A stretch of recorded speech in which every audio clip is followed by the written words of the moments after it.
Hello dear friends, you are most welcome in my YouTube channel Adarsh institute of English. Friends, आज की इस video में हम लोग डिस्कस करेंगे यूपी पीजीटी इंग्लिश इसके इंटरव्यू के बारे में कि किस तरह से इसका इंटरव्यू कंडक्ट किया जाता है, क्या इसकी प्रोसेस होती है शुरू से लेकर लास्ट तक। तो बिना किसी देरी के शुरू करते हैं अपनी आज की वीडियो, देखते हैं। बात करते हैं सबसे पहले पीजीटी के इंटरव्यू के बारे में। देखिए, सबसे पहले आपका जब एग्ज़ाम होता है, आफ्टर एग्ज़ाम के बाद में आंसर की आती है, पता है आपको, जैसे कि आंसर की आ भी चुकी है, उसमें जो आपत्तियां हैं वो ले ली गई हैं। उसके बाद री आंसर की भी, मतलब कह सकते हैं फाइनल आंसर की आएगी। उसके बाद में लगभग 3 से लेकर या 3.5 गुना अभ्यर्थियों को इंटरव्यू के लिए कॉल किया जाता है। सपोज दैट यदि इंग्लिश की 100 सीट्स हैं तो आप ये मान सकते हैं 350 लोगों को उसमें बुलाया जाएगा इंटरव्यू के लिए। तो जब अगर आपका स्कोर अच्छा है, जैसे आपको लगता है कि हाँ आपके लिए इंटरव्यू के लिए कॉल हो सकती है, तो आप अभी से अपनी तैयारी कर सकते हैं। और मैंने पीजीटी की जो कट ऑफ क्या रह सकती है उसकी एक वीडियो भी बनाई है, आप पहले उसे वॉच कर सकते हैं। इससे आपको ये गैस हो जाएगा कि हाँ कि मुझे कॉल हो सकती है या नहीं। तो होता क्या है, जब आपके लिए कॉल किया जाता है तो इससे पहले आपके जो डॉक्यूमेंट आपको रेडी करना पड़ते हैं। जैसे कि आपका कैरेक्टर सर्टिफिकेट है वो भी होना चाहिए, और फिटनेस सर्टिफिकेट है ये भी हो। बाकी तो कास्ट वगैरह ये देख लेते हैं। और सबसे मेन चीज़ जो आपका ग्रेजुएशन की डिग्री है, डिग्री बहुत कंपलसरी है। डिग्री फिर चाहे आपने बीए किया हो, बीएससी किया हो, कुछ भी हो, या बीकॉम किया हो, उसके बाद में इन ग्रेजुएशन की डिग्री और प्लस बीएड वगैरह है आपका तो उसकी डिग्री, इसकी डिग्री कंपलसरी है। अगर डिग्री बाय चांस आप नहीं ले पाए हैं तो जो प्रोविज़नल डिग्री होती है आप उसे यूनिवर्सिटी से ले सकते हैं। तो जब आपके ये सब डॉक्यूमेंट रेडी हो जाएंगे, फिर क्या होगा, जब आप इंटरव्यू के लिए जाएंगे वहाँ पर, तो जैसे क्रम होता है इंटरव्यू का, जैसे मान लिया 500 बच्चे हैं तो उन्होंने 250 बुला लिए, 250 बुला लिए एक दिन, और आप हैं अगले 250 में। इसका मतलब आपका है सपोज दैट 255 रोल नंबर, तो इसका मतलब 251 से लेकर 500 तक इंटरव्यू लेंगे वो।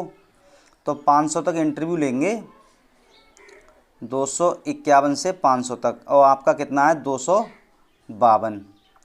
तो ऐसा नहीं है आप ये समझते हो कि पहले नंबर वाले का होगा 251 का, फिर दूसरे होगा। ऐसा नहीं होगा। जब लाइन लग जाती है उसके गेट के आगे, तो आप जब आपकी एंट्री होती है तो जिस क्रम में आप कुर्सी पर बैठ जाते हैं, अंदर बिठाते हैं आपके लिए वो, तो लाइन से ही कुर्सी लगी होती हैं, सब्जेक्ट वाइज वहाँ बिठा देते हैं वो। उसके बाद में आपका जो वो होता है इंटरव्यू लेटर या एडमिट कार्ड, कुछ भी हो, वो आपका जमा कर लेते हैं। वो उस पर जो नंबर डाल देते हैं वही नंबर रहता है। ये नहीं है कि आप कहें दूसरे नंबर मेरा है, जब जो क्रम उसका मिल जाएगा वही नंबर रहेगा आपका। तब आप जाएंगे ऊपर, जब आप ऊपर जाएंगे 2nd फ्लोर पर, उसके लिए फिर आपके लिए कुर्सी डाल दी जाएंगी, फिर आप बैठ जाएंगे वहाँ पर। तो वहाँ भी क्रम से बैठ जाते हैं। फिर एक एक करके आपके जो डॉक्यूमेंट है पहले वो वेरीफाई होते हैं। उसके बाद में आपको स्लिप मिलती है, स्लिप लेकर तब कहीं आप अपने इंटरव्यू हॉल में जाते हैं जहाँ पर आपका इंटरव्यू कंडक्ट होता है। तो ये तो प्रोसेस हो गई कि किस तरह से इंटरव्यू तक हम पहुँचते हैं। अब बात करते हैं पीजीटी के इंटरव्यू के बारे में कि इंटरव्यू में क्या क्या चीज़ें पूछी जाती हैं। तो देखिए, जब आपकी एंट्री होती है तो सबसे पहले तो आप अपना इंट्रोडक्शन देते ही हैं। वो आपकी मर्ज़ी है। कुछ लोगों का ये डाउट रहता है कि सर इसका जो इंटरव्यू है हम हिंदी में देंगे या इंग्लिश में, क्योंकि सब्जेक्ट हमारा इंग्लिश है, तो इंग्लिश में इंटरव्यू दें या हिंदी में, वो आपकी मर्ज़ी है। आप चाहे हिंदी में कंडक्ट करें या इंग्लिश में, वो आपकी मर्ज़ी है, एज यू विश। इसमें आपके लिए फोर्स नहीं किया जाता कि आप इंग्लिश में ही बोलें। हाँ, वो चीज़ अलग है, ज़्यादा इंग्लिश आप बोलेंगे तो उसका इम्प्रेशन अच्छा रहता है, लेकिन वो आपसे पूछ भी सकते हैं कि आप इंग्लिश में आंसर देंगे हिंदी में, तो आप बता सकते हैं हिंदी में आप कंफर्टेबल हो तो हिंदी में, इंग्लिश में कंफर्टेबल हो तो इंग्लिश में।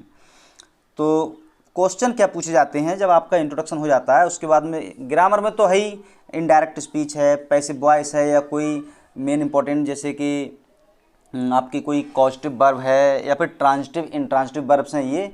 और बात करें लिटरेचर की, तो लिटरेचर की जैसे कि मुझसे तो क्या पूछा गया था कि ब्लैंक वर्स बताएं आप क्या होती है ब्लैंक वर्स, तो ये बता दिया। फिर फ्री वर्स, तो फ्री वर्स क्या होती है। उसके बाद में जैसे आप पूछते ही हैं कि आपने जो है कौन सा पोएट रेडी किया है तो आप बता सकते हैं। जो भी आपने पोइट तैयार किया हो उसके बारे में फिर कहते हैं इसके बारे में बताइए आप कुछ।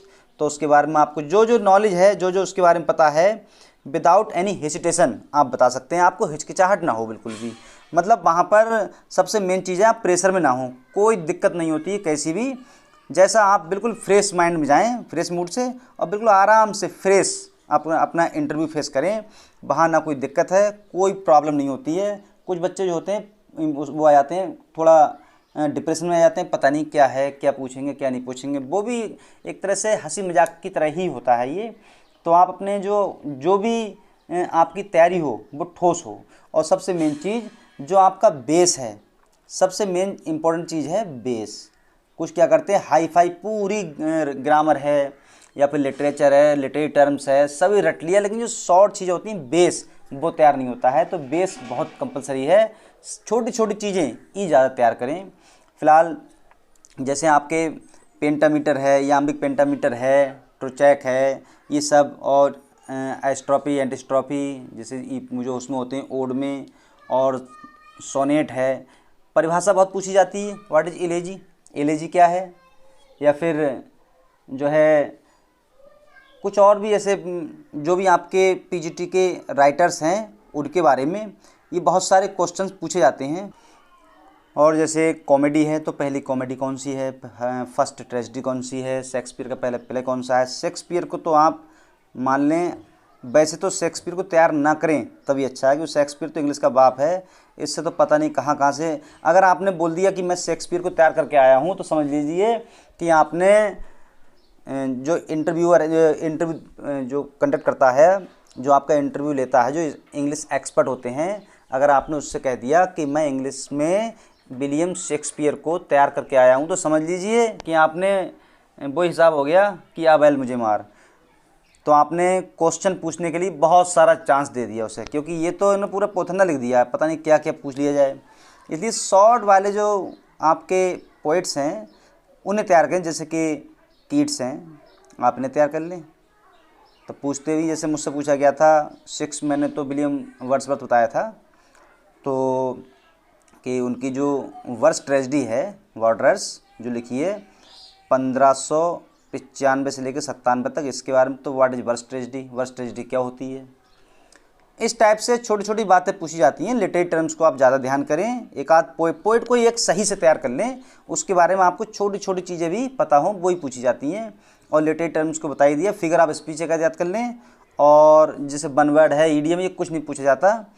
उसमें पूछा जाता है तो कुछ डायरेक्ट इनडायरेक्ट बोर्ड पे लिखवा दिया आपसे, बनाइए कैसे बनेगा, पैसिव वॉइस पूछ ली। और या कोई हिंदी का सेंटेंस, ये बहुत पूछा जाता है कि हिंदी का सेंटेंस कोई, जैसे कुछ पूछा था, एक से पूछा गया था कि चाय बहुत मीठी है, बनाओ, तो कोई हार्ड थोड़ी नहीं है ये। तो इस तरह से आप अपनी तैयारी करें विदाउट प्रेशर। और आई होप आपका जो इंटरव्यू है वो अच्छा जाएगा, और इस तरह से आप फेस करें। और नेक्स्ट वीडियो और डीपली मैं इसके बारे में अपलोड करूँगा। आज की वीडियो में इतना ही, मिलते हैं नेक्स्ट वीडियो में, तब तक के लिए जय हिंद दोस्तों।